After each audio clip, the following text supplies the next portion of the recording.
Guys,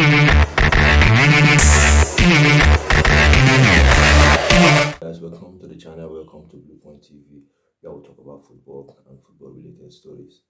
Right, guys, as you know, the African Nations Cup have just started, and Cote d'Ivoire they played yesterday and they won 2-0.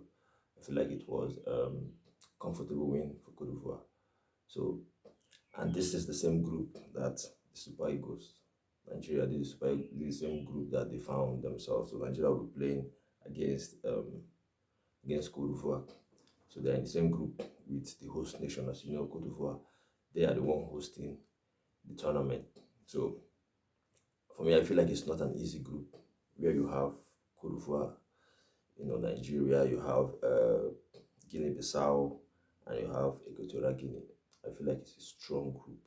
So it will be interesting to see how the Super Eagles will, perform in this group. It's really, really important to know how they will perform in this group because I think it's a very strong group. The teams that are in this group are serious teams. Now, as I said before, the Cote d'Ivoire they won their first game, you know, against Guinea-Bissau, and this same Guinea-Bissau played against Super Eagles not quite long. I can't remember if it is. I think it's the Nations Cup qualifiers. They won, away to Nigeria. They played.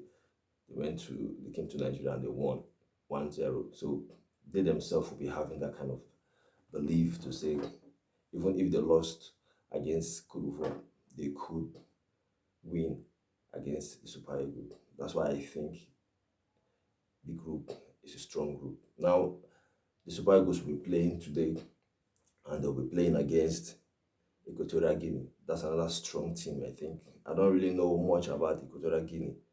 I don't know much about Guinea-Bissau, but I still think none of these teams are easy.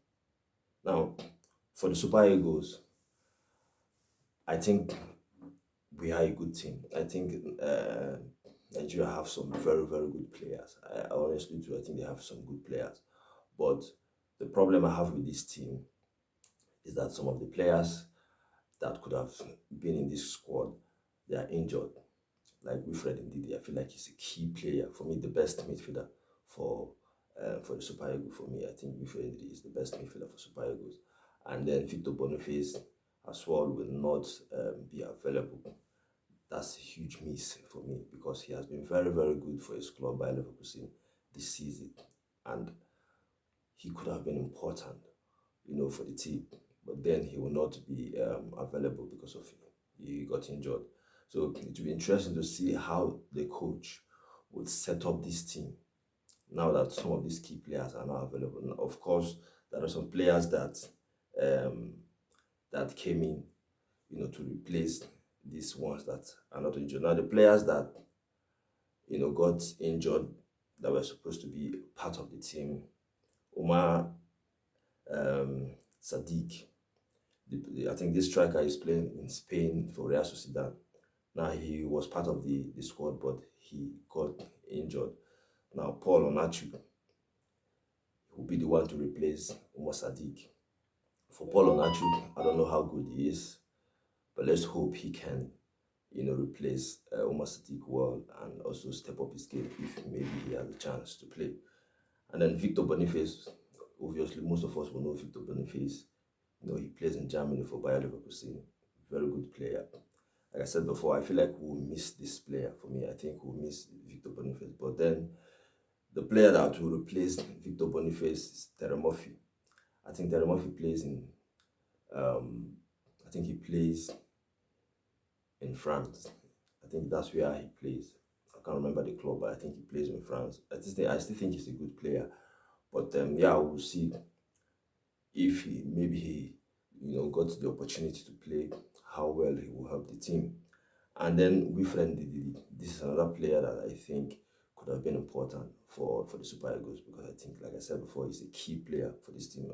I said he's, for me, the best midfielder that the Super Eagles have in terms of playing that number 6 as the DM. I think he's the best midfielder that the Super Eagles have, but then he will not be available. And then the player that will replace him, that they called to replace him, is Alaso Yusuf. Now, this player, I don't know him. I won't lie, I don't know this player.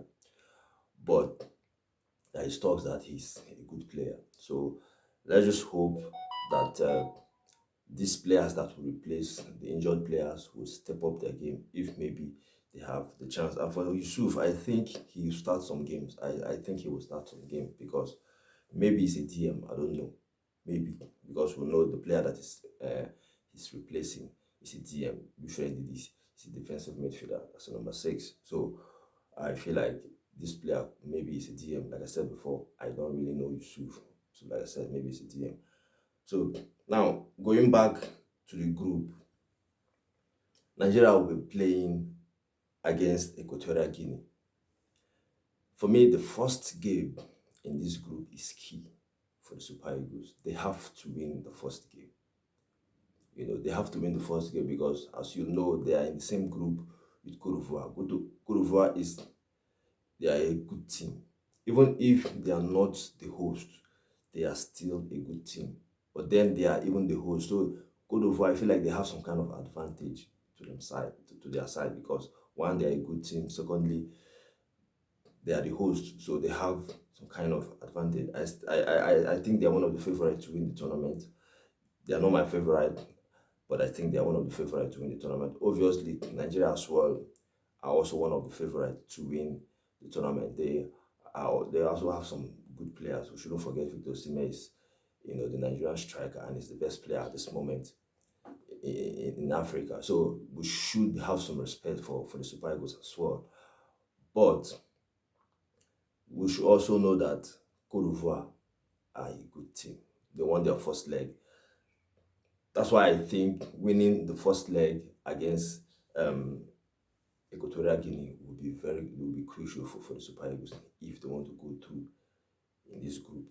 If they want to go through in this group, winning the first leg will be very, very important. They have to win the first leg because if you drop points in the first leg, maybe you lose or you draw, sometimes it's difficult for you to catch up because then you'll be playing catch up.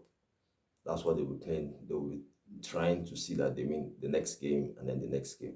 So, but then if you win your first game, I feel like there will be this kind of momentum going into the other games because you've won your first game, there'll be no much stress if you're playing against the other teams. So Nigeria have to win.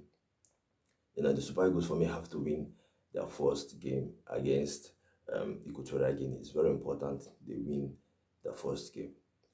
Now, can the Super Eagles win? I still think they would. I still think they can win.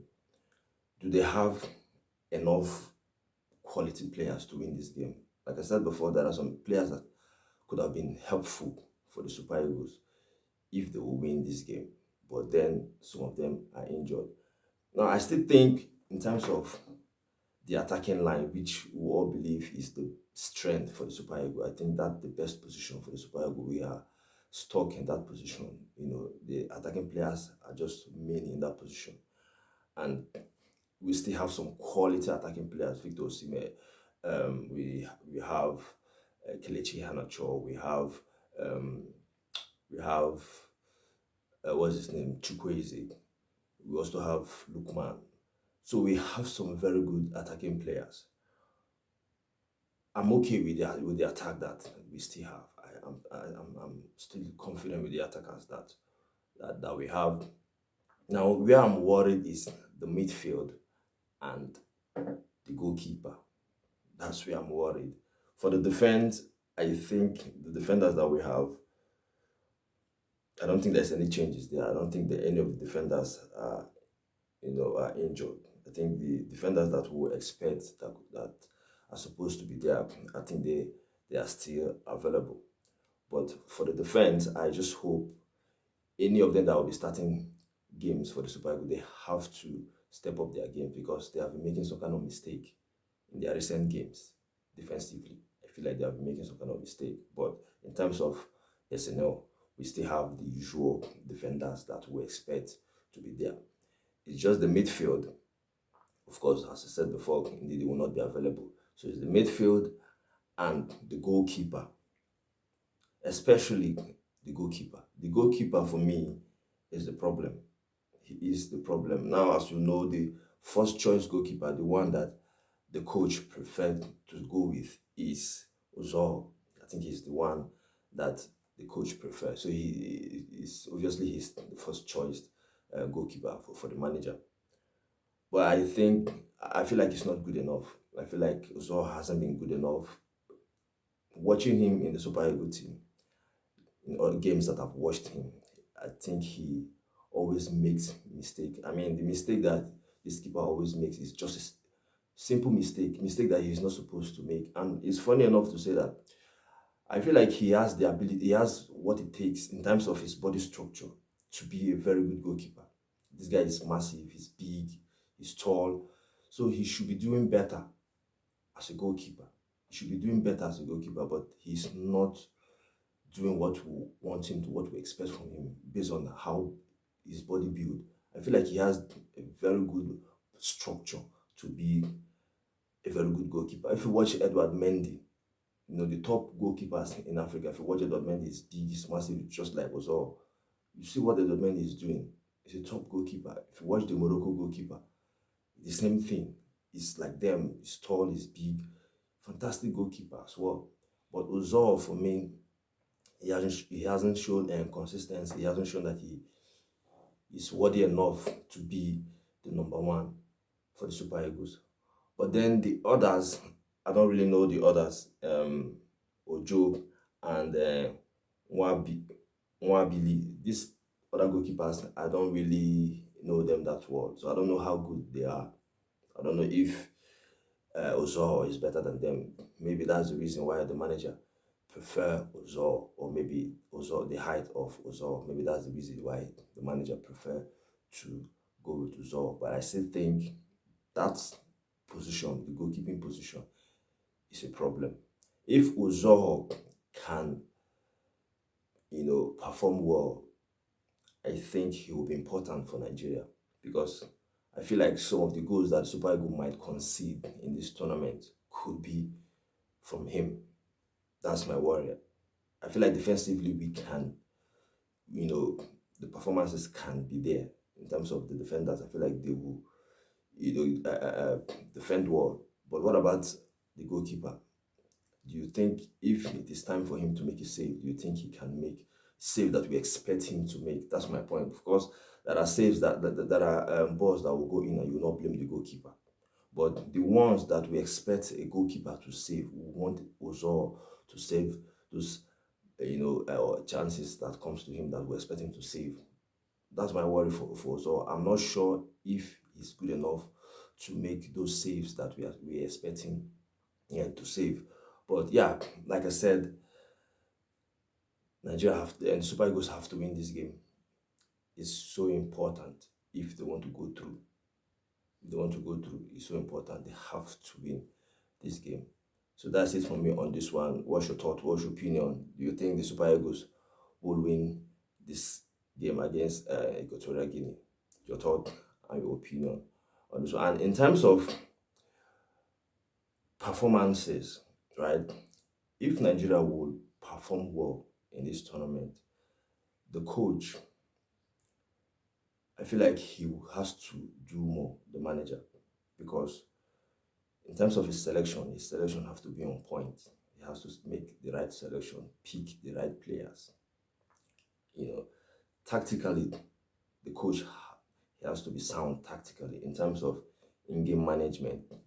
While the game is going on, maybe if the Super Eagles are not on their game, if maybe they're not performing well, make some kind of tactical changes, make some kind of substitution, understand when to make substitution and who to bring in, So the manager, the coach, he has to do more if Nigeria will do well in this tournament. If Super Eagles will do well in this tournament, the coach has to do more. Like I said, we have Victor Osimhen, one of the best strikers in Europe at this moment. This is a player that will know he can score goals, but then he can't do it alone. If the services are not coming, Osimhen can't score. It's just like that, because every top strikers need services.